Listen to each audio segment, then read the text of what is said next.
Hello students, आज हम प्रश्नावली 1.3 का प्रश्न संख्या 6 समझाना प्रारंभ करेंगे। क्वेश्चन नंबर 6 क्या है?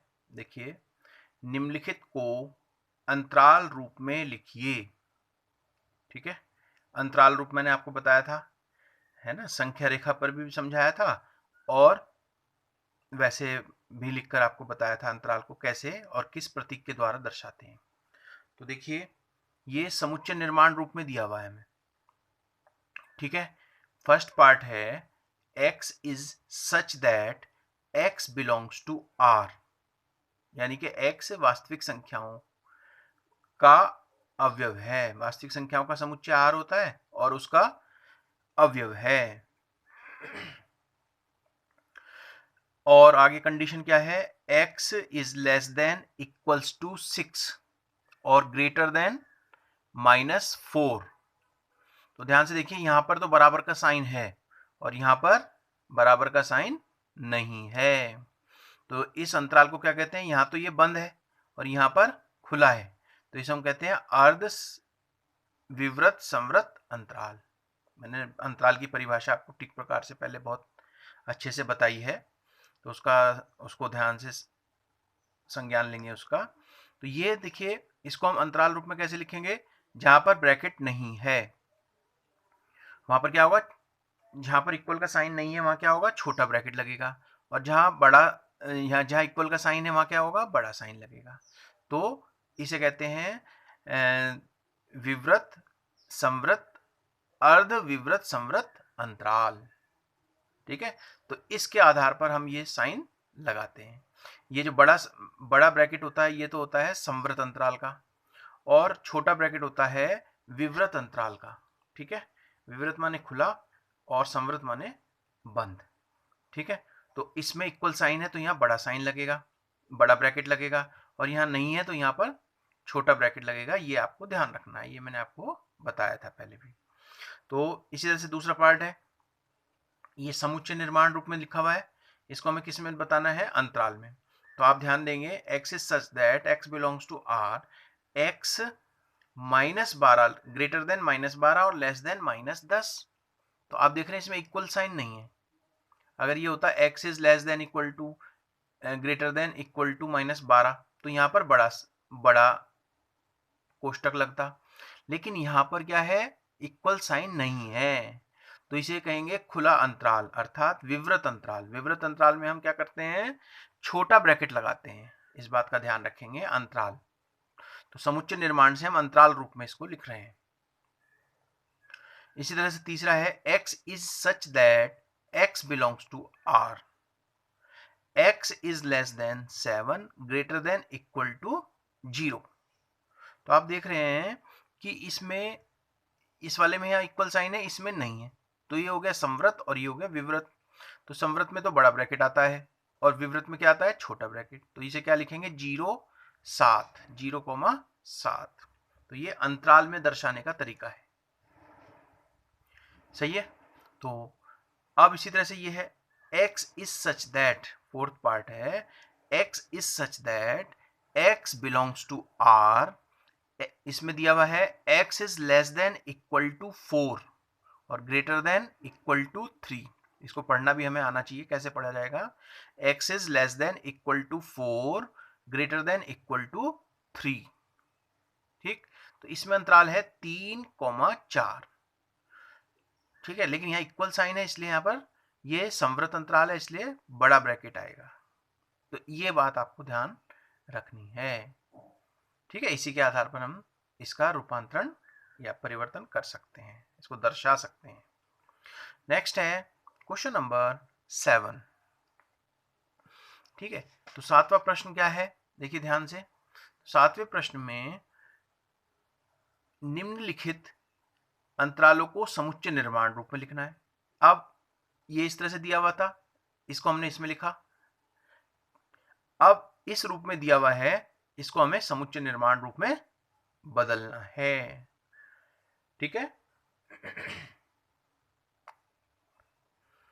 तो देखिए इसमें पहला पार्ट है -3,0। एक विवृत अंतराल है। अतः इसको हम कैसे लिखेंगे, ध्यान देंगे, ये छोटा कोष्टक है। छोटा कोष्टक किस चीज को दर्शाता है, खुला अंतराल, विवृत अंतराल। तो विवृत अंतराल में इक्वल साइन आता है, इक्वल साइन नहीं आता है ना, और संवृत में इक्वल साइन यहां पर आता है। तो इसको हम दर्शाने के लिए क्या कहेंगे, ये तो हमें लिखना ही है सब में, x is such that x belongs to r, इतना तो लिखना ही था। अब x इज लेस देन 0 और ग्रेटर देन -3, इधर वाले को लेफ्ट साइड में और राइट वाले को राइट साइड में लिखा। बस चिन्ह इस प्रकार से लगाएंगे। अब यहाँ छोटा ब्रैकेट है तो यहाँ इक्वल साइन नहीं आएगा, इसे कहते हैं विवृत अंतराल। इसी तरह से 6,12 6,12 बड़े ब्रैकेट में है, यह है संवृत अंतराल, और संवृत अंतराल में हम इक्वल साइन लगाते हैं। तो वही x is such that x belongs to r और x is less than equal to 12 और greater than equal to 6, x 12 से छोटा या बराबर और 6 से बड़ा या बराबर, तो ये कहलाता है संवृत अंतराल। तो यहाँ इक्वल साइन इस चिन्ह के आधार पर लगेगा और इसके आधार पर चिन्ह लगेंगे। ठीक है, जैसा हमें सवाल दिया हो उस हिसाब से हमें उसको हल करना है। नेक्स्ट, अब ये दिया है 6,12, इसमें देखिए एक तरफ छोटा ब्रैकेट लगा है और एक में बड़ा ब्रैकेट लगा है। तो x is such that x belongs to r, x जहां बड़ा ब्रैकेट लगा है तो वहां इक्वल साइन लगेगा, और जहां ब्रैकेट नहीं लगा है, जहां छोटा ब्रैकेट लगा है, वहां पर इक्वल का साइन नहीं लगेगा, ये ध्यान रखना है।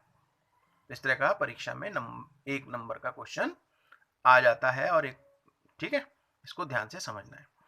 अब इस तरह से इसमें ये बड़ा ब्रैकेट है और यहाँ छोटा ब्रैकेट है, तो -23,5 इसे बोलते हैं अर्ध संवृत विवृत अंतराल। ये सब मैंने आपको परिभाषाएं ठीक प्रकार से आपको लिखवाई हैं, तो उसे आप देख लेंगे एक बार।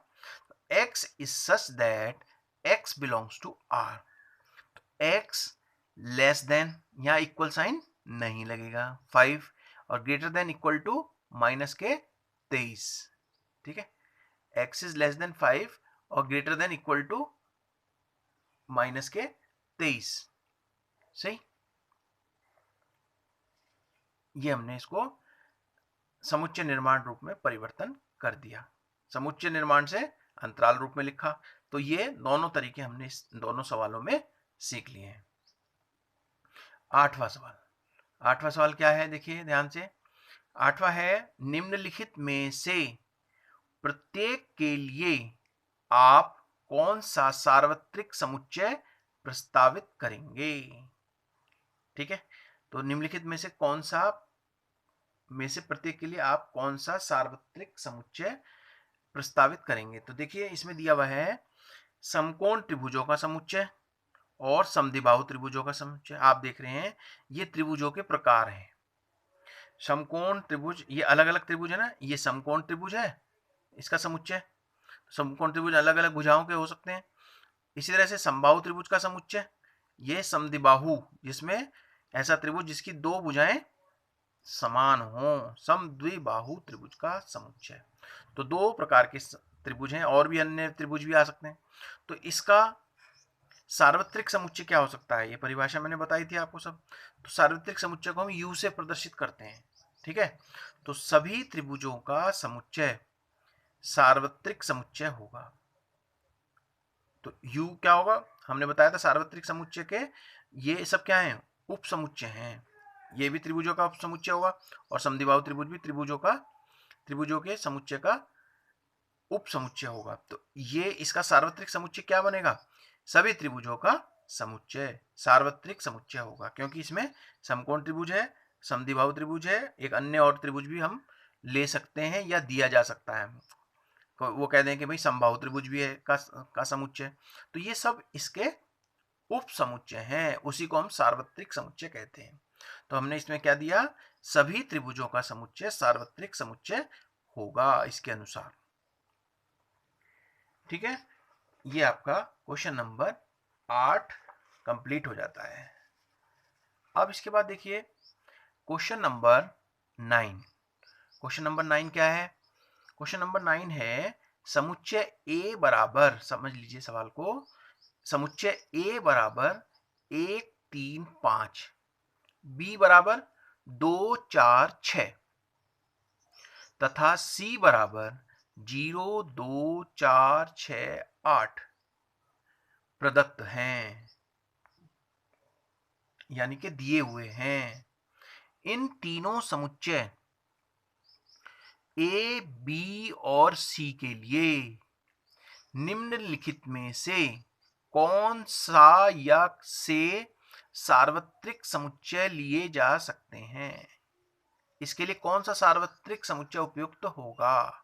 ये 4 ऑप्शन दे रखे हैं, ठीक है। पहला है 0 1 2 3 4 5 6। तो कहने का अर्थ यह है सार्वत्रिक समुच्चय जितने समुच्चय हैं ये इनमें से इनके सब के अवयव किस में आ रहे हैं? तो देखिए 0 1 2 3 4 5 और 6। अब आप देख रहे हैं इसमें 8 जो है, 8 समुच्चय सी का जो अवयव 8 है वो इसमें नहीं है। इसका मतलब इसको हम छोड़ देंगे, ये सार्वत्रिक समुच्चय नहीं हो सकता क्योंकि ये इसका उपसमुच्चय नहीं है, ठीक है। तो इसी तरह से 5 में तो अवयव ही नहीं होता, कोई रिक्त समुच्चय होता है, इसलिए इसमें भी नहीं, ये भी सार्वत्रिक समुच्चय नहीं हो सकता, ठीक है जी। तो इसी तरह से अब इसमें देख लीजिए 1 3 5 1 3 5 2 4 6 2 4 6 0 2 4 0 2 4 और 6 और 8। तो देखिए आप ध्यान देंगे इसमें ए बी और सी तीनों ही के अवयव इसमें समाहित हैं, ठीक है। और ये इसके उपसमुच्चय कहलाएंगे। A is a subset of this set, B is a subset of this set और C is a subset of this set. तो ये समुच्चय आपका सार्वत्रिक समुच्चय कहा जा सकता है इन तीनों के लिए। इसमें भी वही बात है, इसमें 0 ही नहीं है ना, तो इसलिए ये भी इसका सार्वत्रिक समुच्चय नहीं है। तो हमारा उत्तर क्या होगा? तीसरा वाला, इसमें हम टिक लगा हुआ है, ये इसका सार्वत्रिक समुच्चय है। क्यों? क्योंकि समुच्चय ए बी और सी ये तीनों इसके उप समुच्चय हैं, ठीक है। इसका आप ध्यान रखेंगे। तो ये आपकी एक्सरसाइज 1.3 प्रश्नावली 1.3 कंप्लीट हो जाती है। तो इसके सभी अवयव, सभी सवाल आप ठीक प्रकार से अभ्यास करेंगे, कॉपी में लिखेंगे। अब नया टॉपिक प्रारंभ करते हैं। नया टॉपिक है वेन आरेख। वेन आरेख होता क्या है, ठीक है। अब जो हमने पढ़ लिया उसको तो ध्यान रखना ही है। अब आगे का टॉपिक भी आपका शुरू कर रहे हैं। वेन आरेख, VENN वेन डायग्राम, ठीक है। तो क्या है? समुच्चयों के बीच अधिकांश संबंधों को जिन आरेखों द्वारा निरूपित किया जाता है या किया जा सकता है उन्हें हम वेन आरेख कहते हैं, ठीक है। तो समुच्चयों के अधिकांश संबंधों को हम जिन आरेखों द्वारा निरूपित करते हैं उन्हें हम वेन आरेख कहते हैं। इसकी खोज अंग्रेज तर्कशास्त्री जॉन वेन ने की थी, इसलिए इन आरेखों को वेन आरेख कहते हैं। जॉन वेन ने की थी इनकी खोज, तो इसलिए इसको नाम दे दिया वेन आरेख, ठीक है। इसका ध्यान रखना। वेन आरेख में सार्वत्रिक समुच्चय को एक आयत के द्वारा तथा उपसमुच्चयों को वृत्त द्वारा व्यक्त करते हैं, ठीक है। जैसे मैंने बताया था ये क्या हुआ? सार्वत्रिक समुच्चय।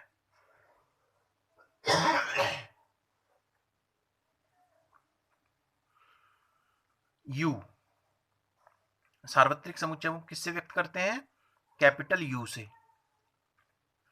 इज इक्वल टू 0 1 2 3 4 5 6 7 8 9 10, और इसके उपसमुच्चय हैं a बराबर 2 4 6 8 10। इसी तरह से b समुच्चय है 1 3 5। अभी हमने बताया वेन आरेख में सार्वत्रिक समुच्चय को किसके द्वारा व्यक्त करते हैं? u के द्वारा, आयत के द्वारा, ठीक है, और राइट में हम क्या लिख देते हैं? u। और उपसमुच्चयों को वृत्तों के द्वारा व्यक्त करते हैं, यह भी हमने बताया। वेन आरेख इस तरह से बनता है। तो इसमें देखिए a ये सार्वत्रिक समुच्चय है, सार्वत्रिक समुच्चय u है, तो इसके अवयव एक तो 2 4 6 8 10 और 1 3 5,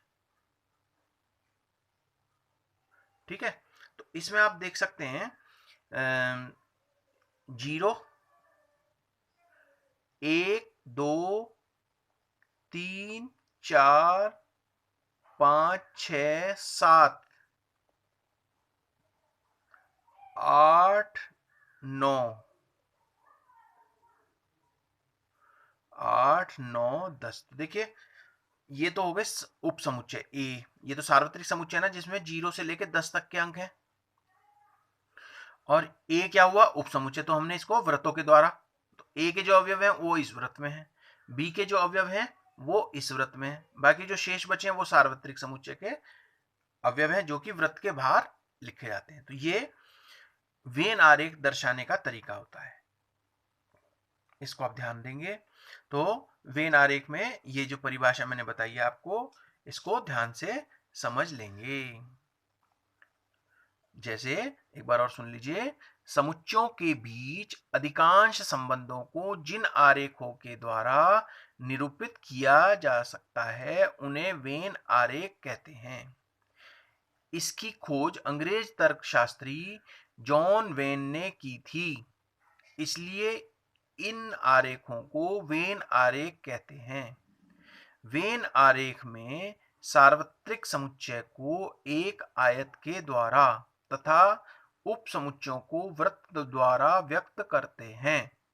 जैसे u बराबर 0 1 2 3 4 5 6 7 8 9 10, a बराबर है 2 4 6 8 10, तो 1 और b बराबर है 1 3 5। तो वेन आरेख में किस प्रकार से हम इसको दर्शाते हैं ये मैंने आपको ये डायग्राम बनाकर बताया, वेन डायग्राम। राइट में हम यू लिखते हैं, कहीं जगह आप लेफ्ट में भी लिखे हुए आपको दिखाई देगा किताब में। तो राइट में भी लिखा जा सकता है, लेफ्ट में भी यू लिखा जा सकता है, जो कि एक सार्वत्रिक समुच्चय को दर्शाता है, ठीक है। तो ये वेन आरेख आपको मैंने समझाया, ठीक है। तो इसको हम वेन आरेख के द्वारा भी सवालों को सिद्ध करेंगे। तो वेन आरेख कैसे दर्शाया जाता है ये मैंने आपको समझा दिया। अब आता है आगे, नेक्स्ट है समुच्चयों पर संक्रियाएं। जो समुच्चय अभी हमने पढ़े हैं उन पर संक्रियाएं, ऑपरेशंस ऑन सेट्स, यानी कि किस प्रकार से हम इन पर संक्रियाएं लगाते हैं, ठीक है। तो देखिए पहली संक्रिया क्या है? समुच्चयों का सम्मिलन, इसको क्या पढ़ते हैं? यूनियन ऑफ सेट्स, ध्यान देंगे इसको, ठीक है। समुच्चयों का सम्मिलन क्या होता है जी? दो समुच्चयों ए और बी का सम्मिलन, समुच्चय दो समुच्चयों ए और बी, दो समुच्चय हमारे पास ए और बी का सम्मिलन समुच्चय वह समुच्चय होता है जिसमें वे सभी अवयव हैं जो या तो ए में है या बी में है या दोनों में है।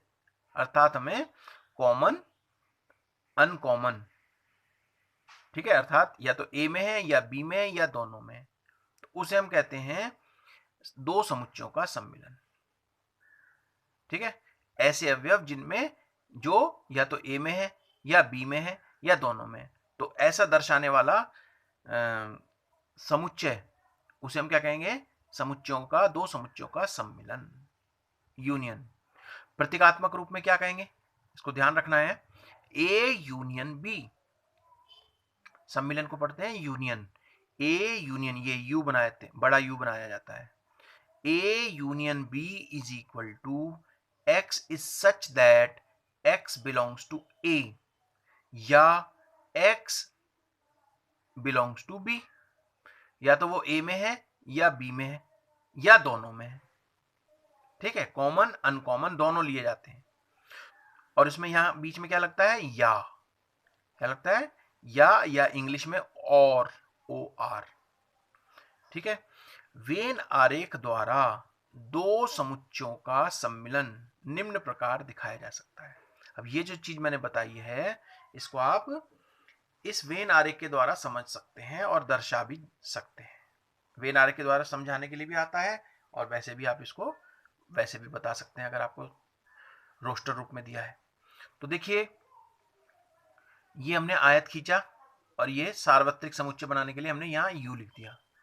ठीक, तो ए माना हमारे पास ए कोई समुच्चय है। ठीक, ए समुच्चय है हमारे पास, ए बराबर 1 2 3 4, इसको आप एग्जाम्पल के द्वारा समझ सकते हैं। और बी है 3 4 5 6, यू है, यू में ये दोनों, यू वह समुच्चय है जिसके ये दोनों उप समुच्चय हैं, यानी कि 0 1 2 3 4 5 6 7 8 9, 9 तक हमने ये अवयव इसमें ले लिए, ये सार्वत्रिक समुच्चय हो गया। तो ए यूनियन बी जो परिभाषा बताई उसके अनुसार क्या होगा, ए यूनियन बी बराबर 3 4 1 2 5 6।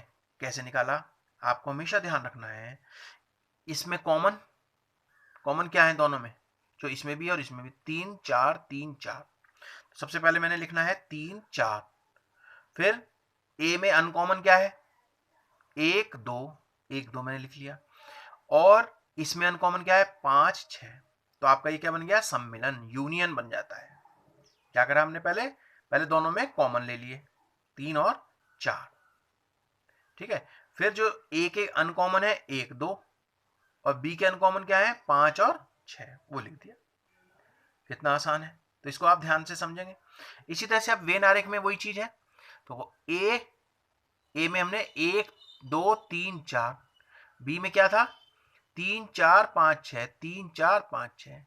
अब इसमें कॉमन क्या है, 3 और 4, तो हमने क्या करा, इसको इस प्रकार से वृत्त खींचे, तो कॉमन हमने बीच में लिख दिया 3 4, वो इसका भी पार्ट है, वो इसके भी अवयव है। तो 1 2 अनकॉमन 1 2, और इसका अनकॉमन क्या है 5 6। तो अब ये जो शेडेड भाग है, जो छायांकित भाग है, ये आपका क्या है, A union B, common uncommon, ये सब आ गए ना इसमें, तो इसे हम कहेंगे यूनियन, ए यूनियन बी। इसको आप ध्यान से समझेंगे, ये इस पर आधारित सवाल अभी आगे और ये आपको समझना होगा, और इस पर आधारित सवाल भी आएंगे, तो इस चीज को आप क्लियर करते चलें। नेक्स्ट है, अब इसके यूनियन के गुण क्या होते हैं, सम्मिलन की संक्रिया के गुणधर्म। ठीक, तो आप देखिए ए यूनियन बी बराबर, अगर हम ए यूनियन बी है, तो अगर हम इसको बी यूनियन ए लिखें तो उसके मान पर कोई प्रभाव नहीं पड़ता। अर्थात इसका मतलब क्या हुआ, ए यूनियन बी में क्रम विनिमय के नियम का पालन होता है। कई जगह आप ए यूनियन बी लिखते हैं, तो बी यूनियन ए भी लिखेंगे तब भी उसमें कोई परिवर्तन नहीं होगा। सही है। इसी तरह से A union B union C, क्या करा हमने, 3 है, पहले को ब्रैकेट में लिया। अब अगर हम इसे ऐसे करें, ऐसे मान निकालें, ए पहले छोड़ दिया और union B union C last वाले को ब्रैकेट में ले लिया, पहले हमने पहले वाले 2 को ब्रैकेट में ले लिया। तो इस केस में क्या होगा, हम कह सकते हैं साहचर्य के नियम का पालन भी होता है, इसे हम कहते हैं साहचर्य का नियम। ठीक है, आप पढ़ते आए हैं साहचर्य क्रम विनिमय। तो पहले 2 को मान निकालें और फिर तीसरे के साथ मान निकालें यूनियन, ऐसे ही लास्ट के 2 का मान निकालें और फिर पहले के साथ यूनियन निकालें, तो इसे कहते हैं हम साहचर्य के नियम का पालन होता है। इसको आप एग्जाम्पल के द्वारा भी ठीक प्रकार से इसको कर सकते हैं, और इस पर आधारित सवाल भी आएंगे अभी आपके पास एक्सरसाइज में, प्रश्नावली में, तो अब भी ये बात क्लियर हो जाएगी। ए यूनियन फाई क्या होता है? रिक्त समुच्चय होता है, इसमें कोई अवयव नहीं होता। तो ए का फाई के साथ जब हम यूनियन निकालते हैं तो उसका मान ए ही आएगा। इसको कहते हैं तत्समक नियम। तत्समक नियम यानी कि ये इसका तत्समक कहलाता है, यानी कि वह राशि जिसके साथ हम इसका यूनियन निकालेंगे वही आ गई, तो इसमें तत्समक अवयव फाई है, तो इसे कहते हैं तत्समक नियम का पालन होता है। ठीक है, किसी भी समुच्चय को अगर आप फाई के साथ यूनियन निकालेंगे तो वही समुच्चय प्राप्त होता है, इसे हम कहते हैं तत्समक नियम, और इसमें तत्समक अवयव क्या है? फाई। नेक्स्ट है इसका गुण यूनियन, सार्वत्रिक समुच्चय। ये सार्वत्रिक समुच्चय है और ये यूनियन है, इसमें थोड़ा सा अंतर है, दोनों में यू है लेकिन यू मैंने थोड़ा सा परिवर्तन किया है। तो ये सार्वत्रिक समुच्चय का जब हम ए के साथ यूनियन निकालते हैं तो यू ही आएगा, यहां पर क्या आएगा? यू प्राप्त होगा, यानी कि सार्वत्रिक समुच्चय ही प्राप्त होगा। सार्वत्रिक समुच्चय तो बड़ा होता है ना, ए भी उसका उप समुच्चय होगा, तो अगर हम यूनियन निकालेंगे कॉमन अनकॉमन तो सब मिला के यू ही आएगा। इसको आप अपने एग्जाम्पल के द्वारा विभिन्न प्रकार के समुच्चय लेकर भी हम इसको सिद्ध कर सकते हैं। तो ये किताब में भी दिया है, अगर आपके पास किताब है तो उसमें भी आप इसको समझ सकते हैं, नहीं तो प्रश्नावली में भी इस प्रकार के सवाल आएंगे। तो इसके ये 4 गुण मैंने आपको बताए। ठीक है, समुच्चयों का सम्मिलन, ये मैंने संक्रियाएं आपको समझाई। पहली संक्रिया मैंने आपको बताई यूनियन, बाकी इसके बाद अगली कक्षा में करेंगे। आज के लिए इतना ही, और इसको ठीक प्रकार से कॉपी में लिखेंगे। धन्यवाद।